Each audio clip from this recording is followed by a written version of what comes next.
রাজধানীর বাইরে বিভিন্ন স্থানে বৃহস্পতিবার কোটা আন্দোলনকারী শিক্ষার্থীদের উপর পুলিশের অভিযানের প্রতিবাদে শুক্রবার 12 জুলাই দেশব্যাপী ক্যাম্পাসে ক্যাম্পাসে বিক্ষোভ সমাবেশের ঘোষণা দিয়ে আন্দোলনকারীরা।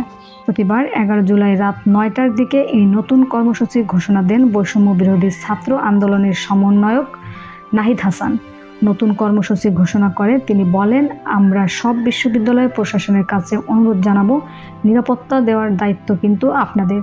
আপনারা শিক্ষার্থীদের নিরাপত্তা নিশ্চিত করুন। আমাদের উপর হামলাকারীদের বিচারের আওতায় আনুন। আমাদের উপর যে হামলা হয়েছে তার প্রতিবাদে শুক্রবার আমরা সারা দেশের সব ক্যাম্পাসে বিকাল 4টায় বিক্ষোভ মিছিল করব। আন্দোলনের অন্যতম সমন্বয়ক হাসানত আবদুল্লাহ বলেন, হাইকোর্টের আংশিক রায়ে একটি বিষয় পরিষ্কার হয়েছে। হাইকোর্টের আংশিক রায়ে বলা হয়েছে সরকার চাইলে কোটা সংস্কার করতে পারে। এই বিষয়টি আজ স্পষ্ট হয়েছে। যদি তাই হয় তাহলে কেন লাঠিচার্জ করা হলো? শাবিপ্রবিতে হামলা করা হয়েছে। চবিতে নারী শিক্ষার্থীদের উপর নারী পুলিশ হামলা করেছে।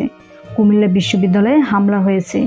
রাবিতে ভয়ভীতি দেখানো হয়েছে। অনেক বিশ্ববিদ্যালয়ে হামলা করা হয়েছে। যারা হামলা করেছে সেই পুলিশদের বিচারের আওতায় আনতে হবে। আমরা মনে করি এতে সরকারেরই ভাবমূর্তি ক্ষুণ্ণ হয়েছে।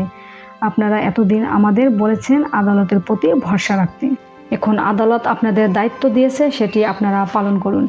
এর আগে বিকেল 5টার দিকে ঢাকা বিশ্ববিদ্যালয় ক্যাম্পাস থেকে কয়েক হাজার শিক্ষার্থীর একটি মিছিল ক্যাম্পাস প্রদক্ষিণ করে শাহবাগে যায় এবং শাহবাগে অবরোধ করে।